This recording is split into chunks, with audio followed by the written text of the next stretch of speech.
What's up, guys? Welcome into the PTA postgame show. My name is Clayton. You can check us out on Packernet.com. Find me on Twitter at Packers_access. Hopefully, everybody enjoyed the game today as the Packers come out on top 23-19.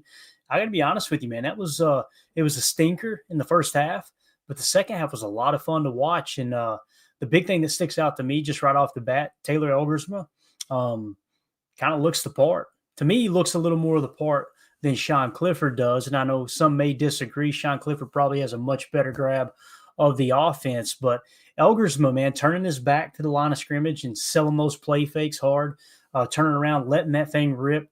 To me, I feel like he might have the upper hand on Sean Clifford right now. I want to know what everybody thinks in the chat. If you guys would, hit that like button for us. Hit subscribe. If this is your first time tuning into the PTA post-game show, welcome. Thank you for making us a part of your post-game festivities. We go live daily here at PTA, doing pre-game shows, post-game shows, in-depth analysis. We do, the film breakdown, the whole 9 yards. So if that's the type of content you're looking for on a daily basis, feel free to subscribe and make sure you click that bell icon so you're notified every time we do go live. So we got Jacob joining us now from Wisconsin. There'll be a little bit shorter post-game show. Going to try to get about 40 minutes in before we got to run out of the house and head to the remaining festivities here on this Saturday evening.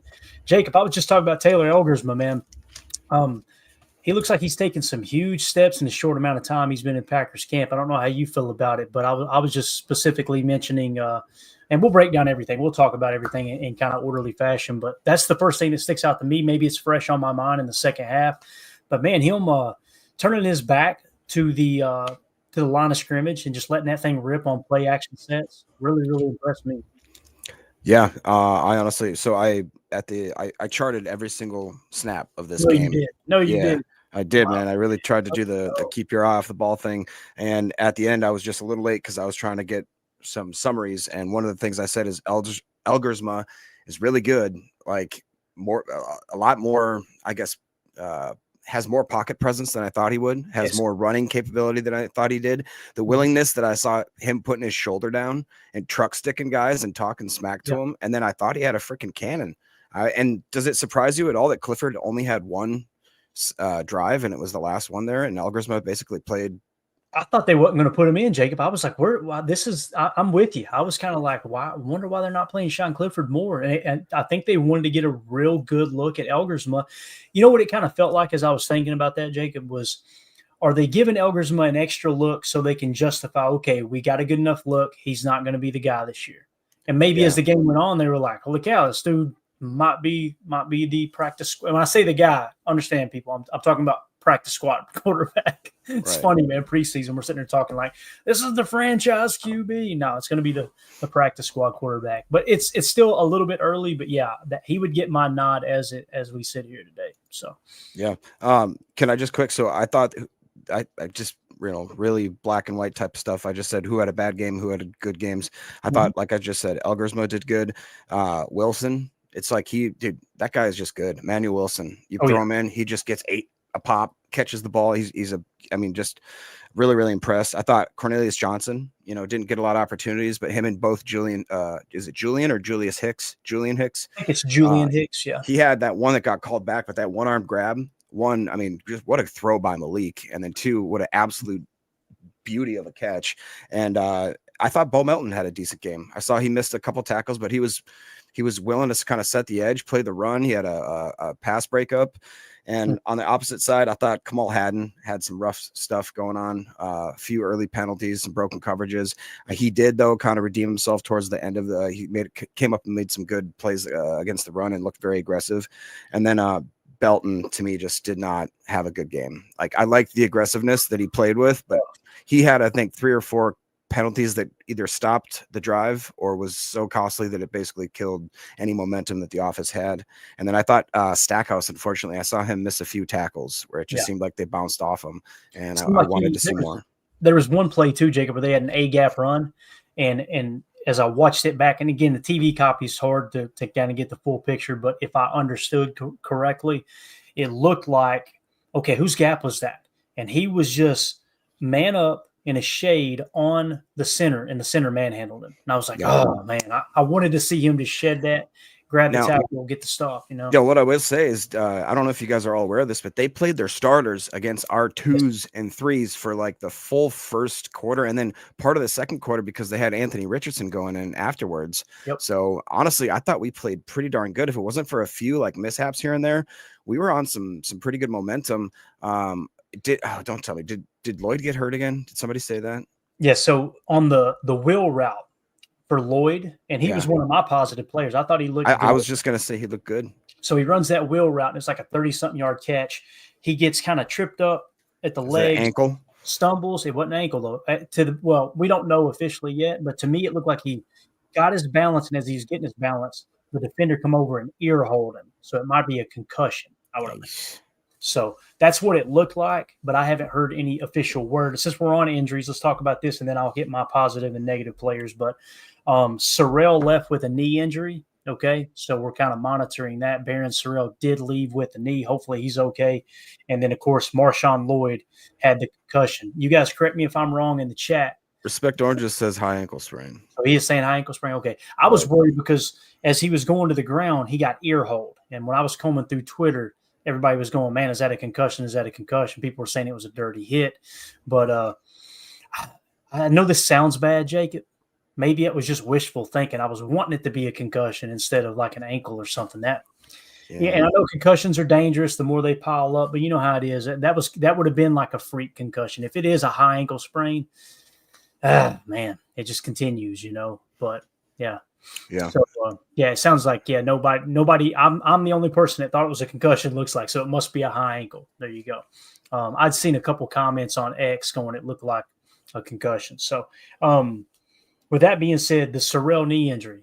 Does anybody got anything on it? Let us know in the chat if you've heard anything else on Sorrell. Last I heard, it was just a knee injury, went in the blue tent, and they deactivated him for the rest of the game. So those are the only injuries I know of. But positive and negative players, I know you already said yours, Jacob. I had Elgersma as well. I had Marshawn Lloyd just because it was like, okay, get in there, get him some carries. The wheel route looked good. He looked really, really twitchy on the outside, especially in the pass game. And then Amar Johnson, I thought, showed back up again today as well. Negatives, like you mentioned, Belton. I'll tell you another guy I felt like had a really bad day was Kamal Hadden.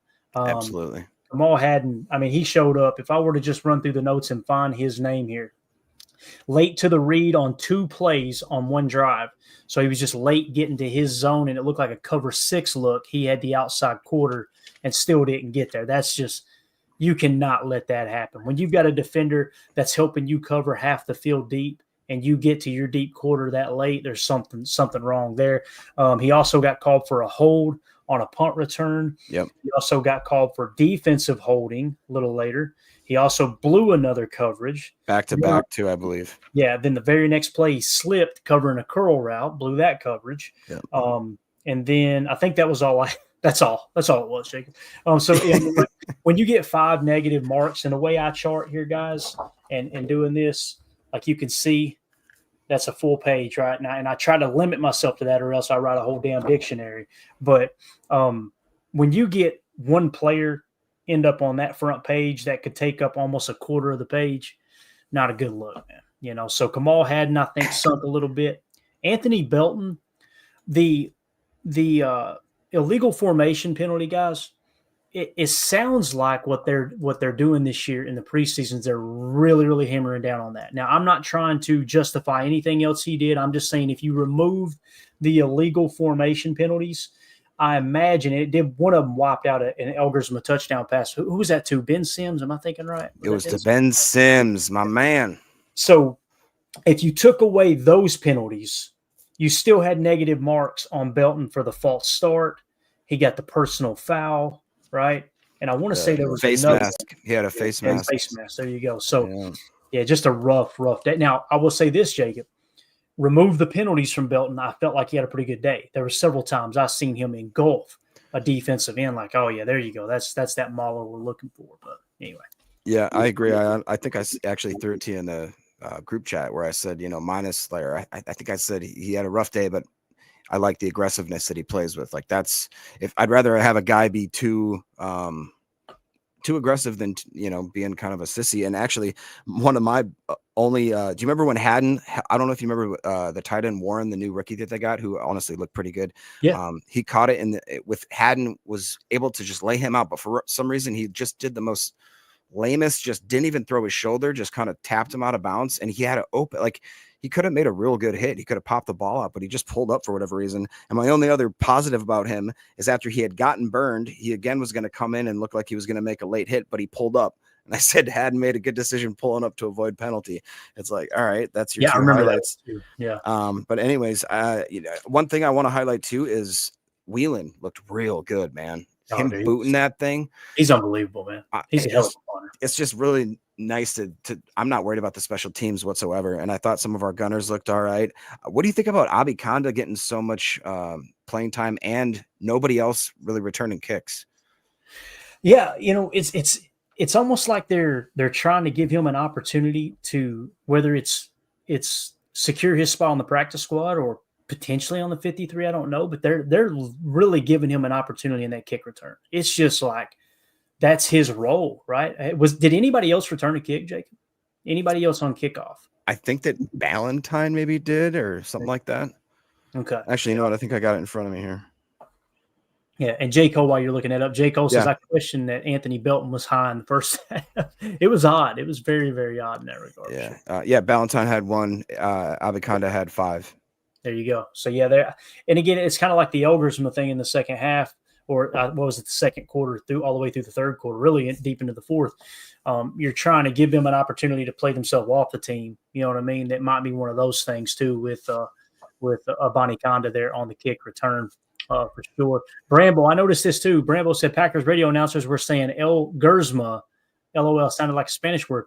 They may have it right, Bramble, because Indianapolis's announcers were saying the same thing, right? So maybe I've got it wrong. I say El Gersma, and they were saying El Gersma. So Jacob, you're the pronunciation expert here. How would you say it? I don't know. Elgersma sounded right, but I just will say one thing. I had to listen. I don't know if you guys did, but I had to listen to the Colts announcers. Horrible. It makes you so thankful for The Rock and Mr. Laramie because, oh my Lord, it was rough. And the amount of pass interference that they were not calling was kind of shocking. And every time the announcers, that's good, really good defense. We're glad that the announcers are letting them, or the refs are letting them play today. Yeah. And then at the end, the potential game-winning catch, they kept trying to say, the challenges about, are they getting inside, or is it a touchdown or not? And I'm going, I think they're challenging if it's incomplete pass or not, right?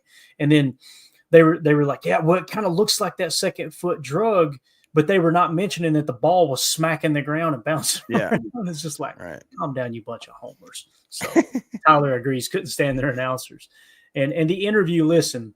Oh, don't even. No disrespect. No disrespect to, gosh, I'm trying to think of his name now. Irsay just, passed away. And listen, Irsay, whether you like him or not, listen, he battled his demons, but he and his father played a big role in the NFL. Big role, right? Well, he now has given the team to his daughter.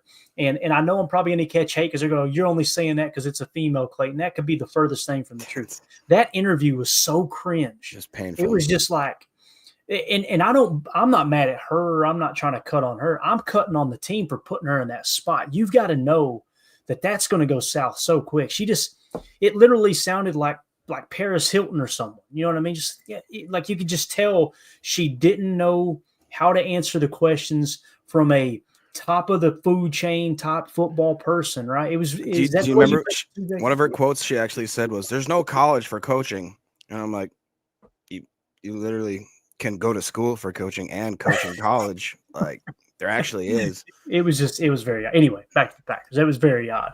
I'm glad as soon as I brung it up, you went, oh God, so I'm not the only one. Greg Rice, did Bo have any passes defended? I had one pass breakup from Bo. There could have been more. I did. I had one at least. And it was on a slant. And you know what I thought immediately was all the conversation we had about him potentially playing slot. Like, slants out of that too. That's usually a slot corner's responsibility. But yeah, I thought I won't say he played like good. I think he played okay. There was a couple of times that I seen they created separation on, but there was other times it was like, it definitely doesn't look too big for him in terms of playing corner. You know what? I feel like we kind of buried the lead. And chat, correct me if I'm wrong, but other than Lloyd, and was there any other injuries to the Packers that were significant? Just Sorrell. Okay. Yeah. But That's the the only one I Colts, know. I think the Colts had 5 or 6 down by the second half. I mean, that was rough. Yeah. So You I don't want would to see consider any us team. kind of lucky. Yeah. You don't want to see any team get hurt, but I'm with you, Jacob. As I was watching, I was going, boy, if these injuries were happening to the Packers right now, our fan base would be losing their mind. Yeah. Respect Oranges in the chat said, redact the high ankle sprain for Lloyd. Google might have confused this injury for last year's injury versus the Colts.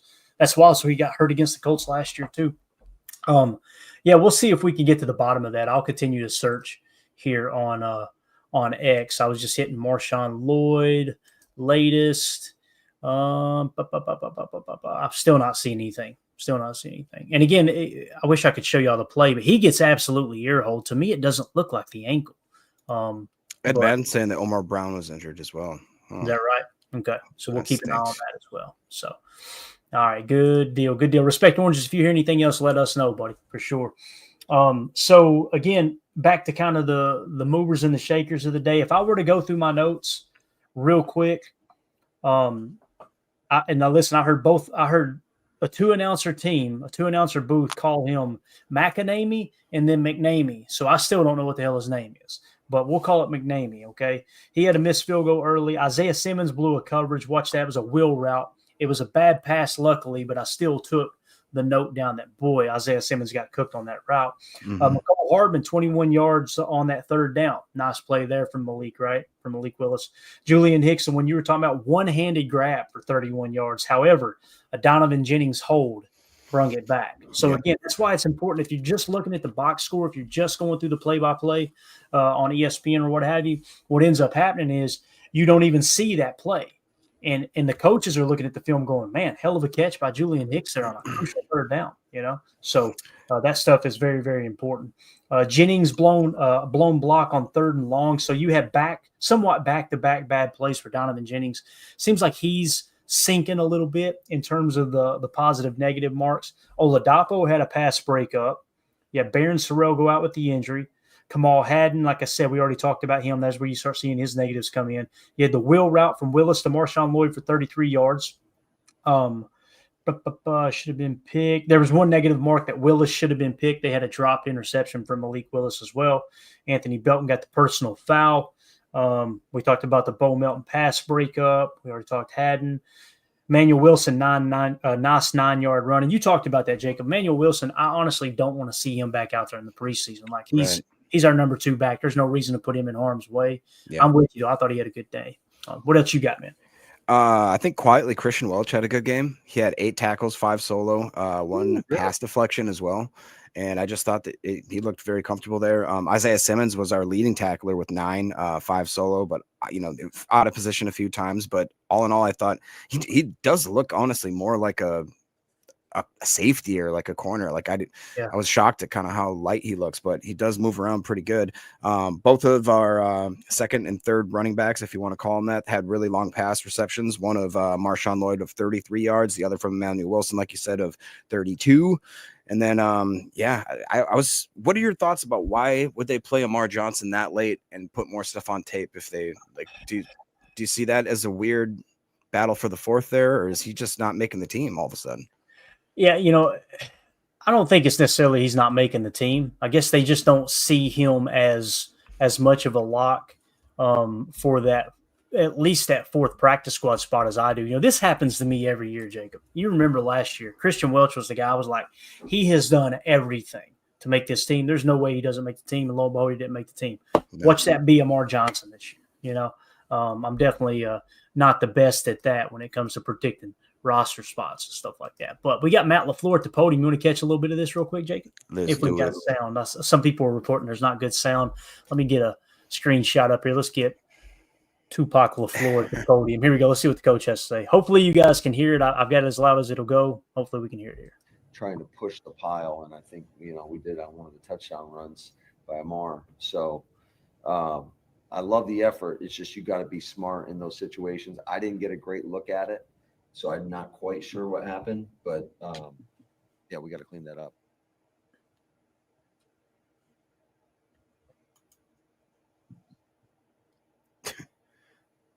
The awkward pause. Yeah, he fumbled the football.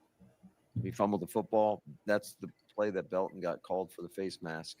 So you got, a double whammy because not only do they gain possession of the ball, but then they got I want to say they tacked on 15 on that. I think that was one negative play there from Emmanuel Wilson. He was the one who fumbled on that play, right? Yep. Okay, here we go. Keep going.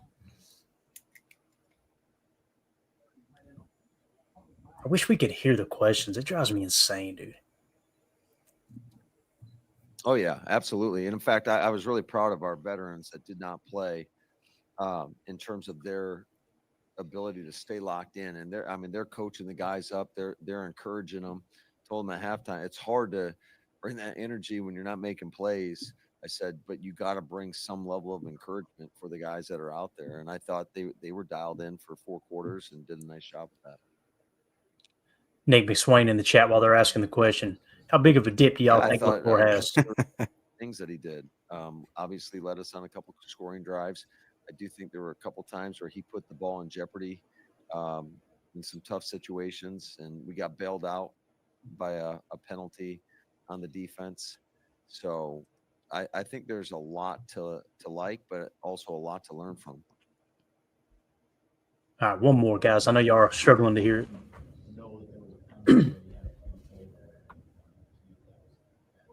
That was a bad decision. Oh, we need that soundbite for sure. My goodness, we'll just end it right there. I apologize, guys. I still don't understand how it's 2025 and we can't get the audio turned up. And this happens on podcasts too, Jacob. You ever listen to a podcast and I got the volume cranked up? I'm running a walk behind mower and I'm like, I can't hear what they're. At what point do you go? They can always turn it down in their headset. They can never go so high. I don't get it, man. What the hell's going on out there? Why don't you drive up to Green Bay and ask them why they can't get their mics turned up? Well, no, in Green Bay, I thought, no, is it just because we're on the road and we don't have the same equipment that, like, how do you not account for that, though? That just seems weird. I just feel like it's always been an issue. You can get one of these little clippy things that goes to your collar and then you're good to go, right? I'm sure Coach would be excited about wearing that, wouldn't he? Yeah. All right, moving along. In the rest of my notes there, Anthony Belton, the face mask, we talked about that, and the Emmanuel Wilson fumble. That's what Coach Laflur was just talking about. And then we had Deslin Alexander with the sack, right? Yeah, I was going to ask about that little stunt / twist or whatever. When you watch it, yeah. I'm not trying to take anything away from Deslin Alexander, but boy, he had a straight shot. Randolph just cleared the way. Took 2 blockers with him on the stunt. Scrape. You're in there. Randolph had a good game, actually. He had I believe a batted ball, and I think he had another good tackle. Yeah, I was actually surprised at that. Honestly, Malik Willis, to me, I feel comfortable when he's in command of the offense. He had a couple balls that were like really amazing. And honestly, Marshawn Lloyd, the only thing that I can not only, but one of the things is when Malik was scrambling to get away from, I believe it was the 3rd down, he did that kind of Brett Favre shovel pass. He should have caught that ball. It was in his hands and he bobbled it. And then the next play, he had another missed catch that was a little bit longer. But honestly, after that, I thought he rebounded pretty well. So I'm pretty. Oh, you remember the scramble when Fitzpatrick caught it on that kind of was that a 4th down or something like that? I think it might have been. I like the way that Fitzpatrick looked, I'll be honest. And then obviously Ben Sims had the one that was called back like we talked about, but I'm really confident in the tight end room right now. It just all these groups, man. The running back room is deep. The tight end room is deep. Wide receiver room is crazy. Nair, I believe he didn't have a catch, but I still like the way he looked, man. He just looks like a giant out there. I love it. Yeah, definitely. All right. What else here we got? Elgersma, the swing pass to Wilson for 32 yards. Beautiful play there. Wilson obviously recovering from that fumble. That was absolutely huge. A bounce back there. Belton illegal formation. We talked about it. McNamee, 43-yard field goal, right? Nice little field goal there. And then we went on a little positive run here. Here's my notes, Jacob. Elgersma, nice drive, plus an Abani Conda touchdown, right? Or was it? No, was it Amar Johnson's touchdown? I think Amar had the last one. Amar was the last one, so that wasn't a Bonnie Conda touchdown. Yep. There you go. Elgersma to Cornelius Johnson, then Elgersma to Cornelius Johnson for 18 yards. That was somewhat got hot there. late in the game. Then Amar Johnson with the 9-yard touchdown. He drugged the pile. Did you notice how he drugged the defenders into the end? Mm-hmm. Absolutely awesome. And then, of course, McNamee misses the extra point, makes things somewhat interesting there. Amar Johnson, B-gap run, right, for the first. Listen, Amar Johnson, there's just something about Amar Johnson that, I don't know, man. I want to say it was on a third down, too. It was like a 3rd and 4, so they were probably playing in 4-down territory. But he just has a unique ability to just get what you need. You know what I mean? And the way he hesitated, jab step to the A, bounce back to the B, got low underneath the tacklers, got just enough for the first down. So really, really like that run. Sean Clifford, of course, scrambles for the touchdown. I think what they said was a zone read. And then I want to say this, that game-winning play, essentially, Jacob, the touchdown that got, or, what we thought might be a touchdown there, the deep pass in. Got to give props to Tyron Herring. That hit he laid on him. If he doesn't fly over and hit him, that's an easy catch for a touchdown, Yeah, I mean, I'm not going to lie. When that happened, I was like, oh, man, all this for them to lose it in the last. And then, you look at the replay, and again, the homers there, the announcers, it made it seem like that it was going to get overturned or something. But, I mean, good play by Herring. Didn't have much opportunities, but that's what the preseason is about, is when you do get the chances, you have to, show up on the tape, and, that's good for him. Yeah, definitely. Let's go to the box score, unless you've got more notes, Jake. Have you got any more notes you want to hit on there, man? No, I think we've one thing I would say, is that I noticed that there was a lot more attention to ripping the ball out. When one guy was wrapping up, the second guy came in, and like they were doing it. If they keep that up, I just really do feel like that we're going to have a lot more forced fumbles going into this next year. Yeah, definitely. Is this legit here? I can't remember now. Ed Madden said Amar Johnson, Greg, 4.3940. Did he really run a 4.3? That's crazy. Hey, confirm that for me, Ed. Yeah, somebody, Jamie, somebody confirm Amar Johnson 4.3940. I know he had a good RAS when we signed him, but if that's the case, man, because I don't see him as a speed back, Jacob. You know what I mean? To me, he looks like just a good contact balance, one cut and go type of guy. But man, if he's got that kind of speed, that's huge too. So, let's roll through the box score here. Let's start on offense with our quarterbacks. Taylor Elgersma led the way. 7. Yeah, there you go. Respect Orange just confirms. Thank you, guys. Appreciate you. 4.3940. Wow, that's crazy. That is. Elgersma, 7 of 11 for 109 yards. He was sacked one time, lost 6 yards on that sack. However, no touchdowns, no interceptions, but he just looked efficient, Jacob. And his ability to utilize play action in Matt Lafleur's offense impressed me. Did you notice the interaction between him and Matt, too, on the sidelines? It just looked like, when you're talking about a player that's trying to play his way onto a practice squad, they're typically just like a yes man to the head coach. It looked like he wasn't disrespecting Matt, but he was being very vocal with Matt. And you see Matt turn away kind of quick, like in a good way. I was just thinking, Elgersma looks the part. He just looks like he knows what the hell he's doing. He's got confidence. And if you've got confidence, you take that back into the huddle. Man, that is infectious with those other 10 guys in the huddle for sure. So I really, really like the way he played tonight. Malik Willis, 6 of 14 for 83 yards. Not a great outing, but not horrible, I would say, given the different cast of characters that were playing there with the makeshift number 1 team, right? And then Sean Clifford, of course, only 1 of 4 for 11 yards. I just feel like Elgersma, and it's not just because of this game. We've talked about the arm talent. We've talked about the athletic ability. We've talked about, can he grab the offense? To me, it looked like he grabbed the offense. And, Jacob, I'm going to talk about a division rival for a second. I want to get your take on this. We talked earlier in the week how Caleb Williams was struggling to pick up the Detroit offense, right? And then you look at Taylor Elgersma, who just, came over from Chicago Canada. Offense, but yeah. Yeah. And you look at Taylor Elgersma, who comes over from Canada, and it seems like he picked up Matt LaFleur's offense like that. Yeah, it really does. One thing I will say, too, is that, like you said, just seems like Elgersma just had more confidence, and it seemed like they didn't want Clifford to throw the ball. You know what I mean? They weren't letting him kind of sling that thing, almost as if they knew what they had or knew what they didn't have there. But yeah, like you, man, I think that Elgersma showed a lot today, and I'm a little weary. Just because I know if you ask Ryan, he's still very hurt that they let his guy Michael Pratt go. Somebody that kind of flashed in the same way, and then all of a sudden, before you know it, he's gone. So I'm just a little gun shy to fall in love again. But Yeah, no, hey, I like Michael Pratt too. His college tape was really nice. It was, and that was another one just like Christian Welch last year. I'm like, man, I missed that one. I thought for sure they were big on that dude. So, yeah. Cody asks, how many penalties on Belton? I could be wrong here. We'll know for sure when we give you guys the PFF breakdown tomorrow. I want to say it was 5 or 6. I was going to say at least 4 or 5. Yeah.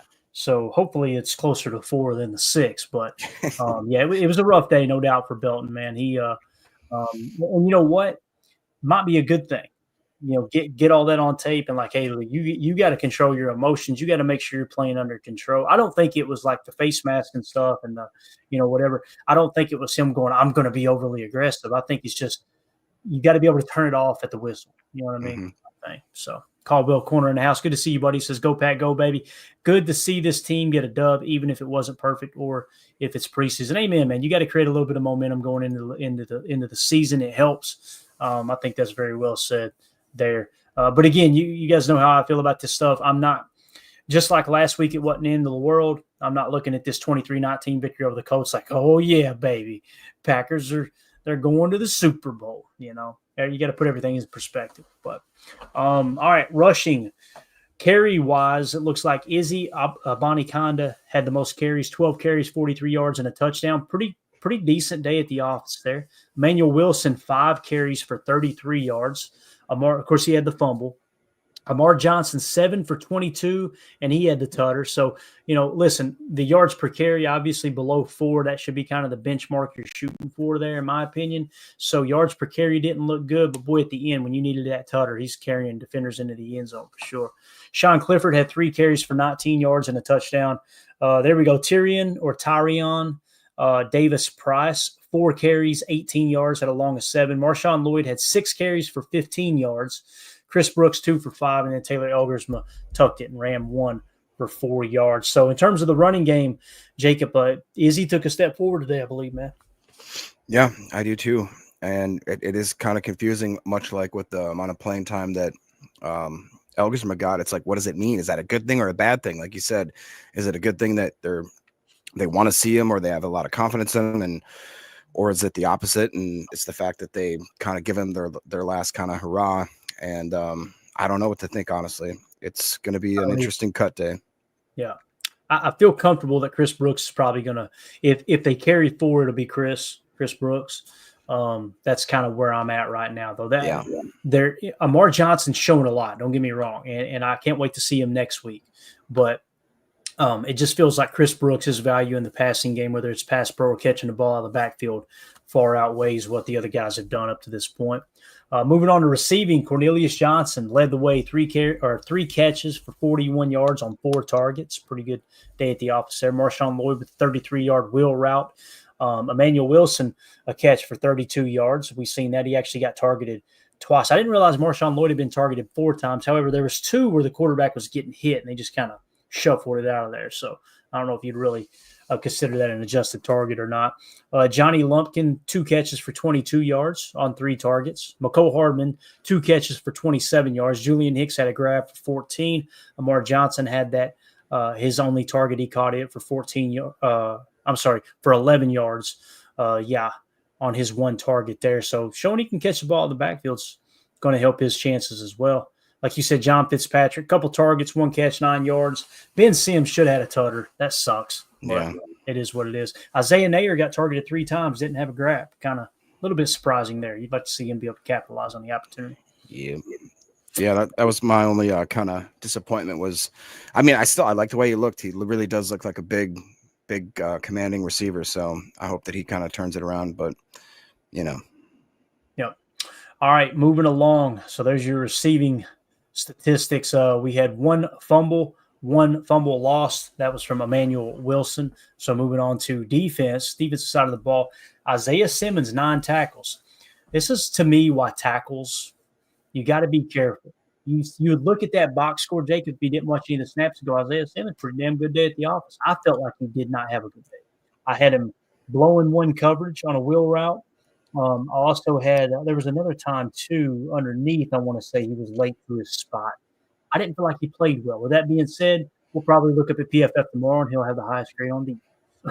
Yeah, I had the same kind of notes on him where it just seemed like all of those tackles were him either chasing something or, kind of being out of position in his zone. But, like you said, I'm sure that we'll get proven wrong tomorrow. He'll have like an 80 PFF grade, and yeah.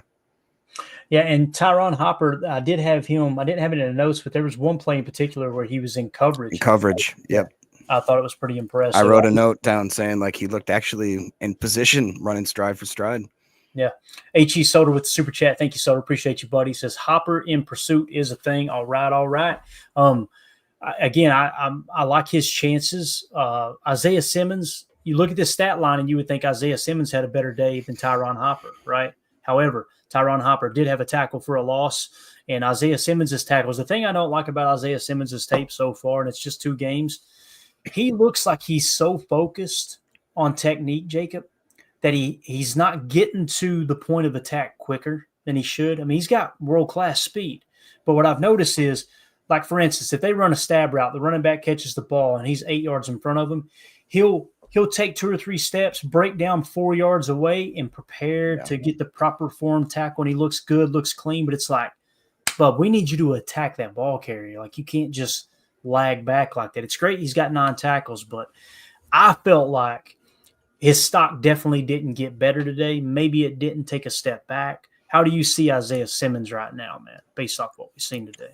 Yeah, I think I know exactly which play you're talking about, because it reminded me of the old Packers cornerbacks that would stop and square up like 5 yards, just stop dead and let the guy kind of get the momentum. And like you said, I remember thinking, wow, he wrapped up real nice though, like form tackle, real good. But I agree. It just, to me, was I'd call it a break-even day, because like you said, the stats may look good on paper, and it wasn't that necessarily I don't know if he blew any major coverages or anything like that, but it just seemed like that he was always a step or 2 behind, and just, like you said, not attacking, not finishing, not being kind of dominant. Even though I believe it might have been a pitch to the right side, I saw Hopper come up and absolutely take on an offensive lineman too, and just blow him up, like to a point where you could see him just dart in. I only just wish that he was a little more evasive, much like I think like a Cooper would have evaded the block and just gotten the running back. He got kind of gobbled up in the wash, but I was really impressed more with what I saw from Hopper, obviously, over than what I saw from Isaiah. So I think that maybe we got to readjust. It'll be cool to do another exercise where we readjust the depth chart based on what we saw today, because I think there should be some shakeups, right? Yeah, for sure. And again, Soder, thank you for that super chat, buddy. We appreciate you. Got a little bit of breaking news here, Jake. As Rob Domofsky tweeted out a little injury update here. Packers coach Matt Laflur called Omar Brown's injury a scary deal. He's staying overnight in Indy because of a chest contusion. Barron has a knee injury. We talked about that. And then when he was asked if Marshawn Lloyd, who didn't play after his 33-yard catch, is okay, Lafleur said, "We'll see." So that doesn't sound good, right? So, again, those are the 3 injuries it looks like we're coming out of the game with. Again, Omar Brown sounds like the most serious in terms of, I don't want to say life-threatening, but, serious in that regard. Like, hey, outside of football is more important than football, right? Baron Sorrell, knee injury. Don't like that. We'll see, see how bad it is. And, of course, Marshawn Lloyd, the we'll see. I wish somebody could tell me, is it an ankle injury? That's weird. Is it a head injury or what? And it looks like Matt Schneidman said, Lafleur says we'll see when asked if Marshawn Lloyd is okay. He took a big hit on his wheel route catch. Pete Doherty from the Green Bay Press-Gazette said Matt Lafleur said when he's asked if Marshawn Lloyd was okay after leaving the game early in the second quarter. Yeah, same thing. We'll see. So I'm not seeing anything about was it an ankle injury or not, Yeah. The chat's been up and down about it. A couple of people have said concussion, like you said. A few people said high ankle and then ankle. But Holmes, our resident doc, says Omar sustained a suspected pulmonary contusion, which is why he had a mask on. Wow. So, Holmes, break that down for the dumb redneck in me. Yeah. Well, yeah. Tell us like we're third graders. Yeah. When I hear pulmonary contusion, I could be wrong. I'm probably completely wrong. I think like blood. Heart. Yeah, like heart or blood flow related type thing. Am I wrong there? But and somebody's going to get mad at me in the YouTube comments. You guys should not comment on injuries if you're not a trained professional. Shut up. Go back to playing your rook or something. Okay, get the hell away from me. Jeez, Oh yeah, pulmonary is lungs. Yeah, so Brambo's saying lung bruise. Yeah, Okay, that makes sense. Yep. definitely dangerous. So obviously, man, praying for that dude. Because Lamar Brown had a pretty good camp. You'd hate to see him be set back significantly for something like that. Hopefully, just glad he's okay, at least up to this point is what it sounds like. So Christian Welch, 8 tackles. Kamal Hadden, 7 tackles. Another one, you see him in the stat line here. Boy, he's playing physical, man. I'm telling you guys, it was a bad day at the office for Kamal Hadden. If I come out tomorrow and he has a PFF grade above 60, I'm canceling my subscription. I'm just telling you right now, because I don't know how in the world you can have him grading out to have a good day. Jonathan Baldwin, 6 tackles. Bo Melton with 3. Nazir Stackhouse with 3. Sliding on down, Deslin Alexander had a sack and a tackle for a loss, of course. Tyron Hopper had the tackle for a loss. Warren Brinson had a tackle for a loss as well there on defense. So that's on the defensive side of the ball. Obviously, no interceptions, right? No interceptions on either side, I don't believe. Or maybe no picks. So there's your boy Abani Konda, 5 returns, 120 yards, had a long of 30. Corey Ballantyne had that 1 for 22, so you were right there, Jacob, on the kick return. McCole Hardman had the only punt return for 10 yards. And to me, it looked like he went more horizontal than he did vertically, so I didn't really like the way that looked. McNamee went 1 of 2, so 50% field goal percentage there. And his kick was a 43-yarder. He went 2 for 3 on extra points. So it's good to get him a little game time, Jacob. You know what I mean? Get him out there and let him see what it's like to kick under pressure. I was kind of hoping that it would come down to a game-winning field goal so we could see him in that situation. You know what I mean? Yeah. But obviously, we're glad we got the dub here. So. Yeah, totally. What's interesting is I never usually do it because I don't care in preseason. But when you look at the Colts, their box score, for them playing their 1s against our 2s and 3s for a good part of that game, their box score is kind of pathetic, to be honest. Like, it's really not impressive. And they're all, obviously it's the home announcers like we talked about, but they were talking them up like we really got something this year. This team is really put together, that kind of thing. And if that's their 1s going against our 2s, we were, what were we down? Like 20, was it 23 or 28 guys? Something like that. Yeah, I think it was 23 inactive today. And they were, like you said, they were playing a good chunk, if not all of their healthy starters, man. Yeah, they were. They said barring injury that everybody played. So, good luck to them, and I think that bodes very well for us because it wasn't perfect. Like, most games aren't going to be necessarily perfect, but I was pretty impressed with that. What did you think about your guy Riley Leonard? Hey, he's tougher than a $2 steak, man. That guy, he will run until he can't run no more. I didn't even really pay attention to his stat line. Let me come up real quick and see exactly what he did. 7 for 12 for 64 yards. Yeah, not horrible. Riley Leonard's he's the thing I remember about Riley Leonard when he transferred over from Duke to Notre Dame. Everybody instantly loved him in Notre Dame. He's just got one of those personalities. And if you care about this type of stuff, if you're just a football nerd and you want to learn a little bit about Riley Leonard, you can go to YouTube and type in Riley Leonard, John Gruden, where he went to Gruden's quarterback school or whatever. And it was really cool seeing him interact. He seems like a really good dude. He's very, very physical quarterback. I just don't. Yeah. I don't know, man. Anthony Richardson, though, I will say this. He looked a lot better than I thought he would. Yeah, but he I don't see him ever living up to the hype where he was drafted. No. I caught a lot of heat for that, not from our fans, but other people on Twitter when I broke down his tape when he was coming out in the draft. And, he was high on our draft board because you guys know our draft board has nothing to do with my personal opinion or prospect. And I had a listener say, Clayton, what do you think of this quarterback class? So I broke it down. The 4 categories I think are most important for quarterbacks. We talk about it all the time. Accuracy, quick release, pre-snap read, post-snap read, right? That's the 4 things. If you can do that, you can play quarterback. I don't care if you can throw a ball 85 yards or not. Doesn't make a hill of damn beans to me. If you can't read a defense, if you don't have a quick enough release to get the ball out, if you've got to load that thing up to get it down the field like that, it's doing us no good. He was the worst of those first round quarterbacks that year that I broke down.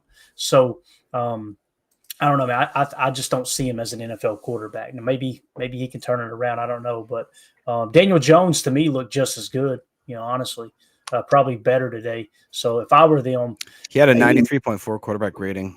Richardson had a 75.2. But there you go. Yeah, and you'd think, well, Richardson's mobile. He took a sack. Daniel didn't. Mm-hmm. You know what I mean? Yep. So H.E. Soda with the super chat. Initial reaction: the backup pass rush was not great. Need more Mr. Cox. However, against the Colts ones, it might have been okay. Might have been okay. Yeah, I agree. I think that's very, very accurate assessment of the day. I would always love to see more pressure, right? But again, did Brenton Cox Jr. play at all, Jacob? Yeah, he did actually played a pretty substantial amount of snaps. And he looked all right. It's just what you have to take into account is that all of the Colts, except for Daniel Jones, I mean, Daniel Jones is actually a little more mobile than people give him credit for, but the rest of those guys, Leonard can run. I really was impressed that Jason Bean guy that came in, he's kind of got a little spark to him. He was moving around and has a good arm. So all those guys have the mobility. So, if we ever go up against more pocket kind of, stick in the mud type quarterbacks, I think that we would have had a lot better chance of getting some pressures. Yeah, definitely. All right. I think that's it, man. Soder, thank you for the super chat, buddy. We appreciate you. You guys know I'd love to sit in here and talk for another hour with y'all. This was a fun game to watch. I think we learned a lot today. So you had a couple people sink a little bit. It doesn't mean they're not going to make the team or never turn it around. But I personally think Anthony Belton had a bad day. Kamal Hadden had a bad day.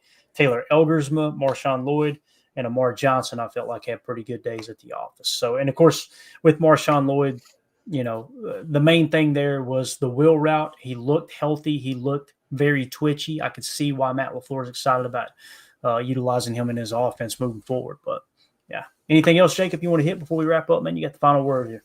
No, I think that all in all, that was a pretty good first road preseason game where the guys actually came out. Seemed like the piss was hot, and that's all you can ask for. And honestly, all in all, I was pretty impressed by a lot of people that I wanted to see. Like you said, I mimicked exactly what you said. I thought that it was a rough day for Belton, for Hadden, and Stackhouse. I thought that Elgersma, Wilson, Melton, and Cornelius Johnson and Julian Hicks had a good day today. So good deal.